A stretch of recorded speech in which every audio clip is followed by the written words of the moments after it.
A 23-year-old woman fell asleep on her cruise ship balcony in the middle of the Caribbean Sea. Her father saw her there on the lounge chair at 5:30 in the morning, 30 missing minutes, a trail of sightings no one could ever confirm, and a family that has spent half their lives searching. No splash, no scream, no body. 28 years later, the only question that matters hasn't changed. Did the ocean take Amy Bradley, or did someone? Let's go back to the beginning.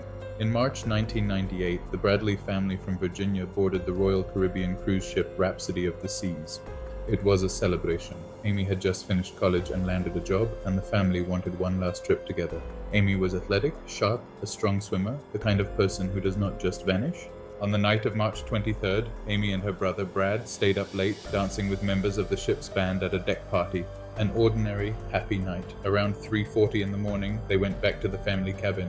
A little after 5 a.m., their father Ron woke up and saw Amy asleep outside on the balcony lounge chair. He went back to bed. When he got up again around 6, the chair was empty. Her cigarettes and lighter were still there, her sandals were still there, but Amy was gone. The family panicked immediately. They begged the crew to lock down the ship, to make an announcement, to stop anyone from leaving. And here is where the story turns from a tragedy into a mystery, because critics say the ship was slow to respond. The Rhapsody of the Seas was pulling into port at Curaçao that very morning. Announcements were delayed, and before a full search of the ship was done, passengers were already streaming down the gangway and onto the island. If something had happened to Amy, a lot of people had time to disappear into a foreign port. The official search began. The Coast Guard combed the sea. Divers, planes, boats, nothing. No body, no clothing. For a young, strong swimmer to go into calm Caribbean water and simply evaporate, it didn't sit right, not with the family and not with investigators. And then came the sightings. Months after Amy vanished, a Canadian tourist said he saw a woman on a beach in Curaçao who looked exactly like Amy, distressed, flanked by 2 men. Then a US Navy man came forward with a darker story. He said that in 1998, in a brothel in Curaçao, a woman approached him, told him her name was Amy Bradley, and begged him for help before she was pulled away. And in 2005, a photograph surfaced on an online escort site, a woman who looked startlingly like Amy. None of these sightings were ever confirmed. But together, they pointed away from a drowning and towards something much more disturbing, the possibility that Amy Bradley was taken off that ship alive. In 2010, Amy was legally declared dead, but her family never accepted it. They kept her name alive, kept searching, kept hoping, and in July 2025, the world finally caught up. A Netflix documentary put the case in front of millions.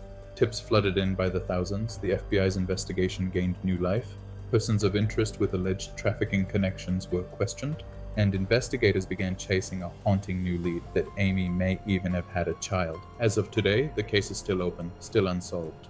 So what really happened in those 30 minutes before sunrise? Here are the theories. Theory 1, she went overboard. The simplest explanation, that Amy, tired and having been drinking, slipped or fell from the balcony into the sea. But the family has never believed it. She was a strong swimmer, the water was calm, the railings were high, and in nearly 3 decades, the ocean never gave back a single trace of her. A clean disappearance with no body is exactly what a drowning usually is not. Theory 2, the one that has gripped the world, human trafficking, that Amy was taken off the ship in the chaos of that morning, smuggled into Curaçao, and sold. The beach sighting, the brothel, the escort photo, to many people that's a pattern. It would explain the missing body, the foreign port, the years of rumored sightings. But every piece of it remains unconfirmed. It is a theory, not a proven fact, and no specific person has ever been charged. Theory 3 is the one her family holds on to. That somewhere, right now, Amy Bradley is still alive, out there waiting for the one tip, the one face in a crowd that finally brings her home. After 28 years, it sounds impossible, but the alleged sightings and the family's refusal to give up keep that impossible hope alive. So that's where we land. The sea, or someone, a tragic accident, or a crime that's still happening. 30 missing minutes, a trail of sightings no one could ever confirm, and a family that has spent half their lives searching. So what do you think happened to Amy Bradley? Did the ocean take her, or did someone? Tell me below. And if this case stays with you, share it, because for a missing person, the right stranger seeing this video is the only thing that has ever brought someone home. This is an active FBI case. If you have any information, contact the FBI at 1-800-CALL-FBI or tips.fbi.gov.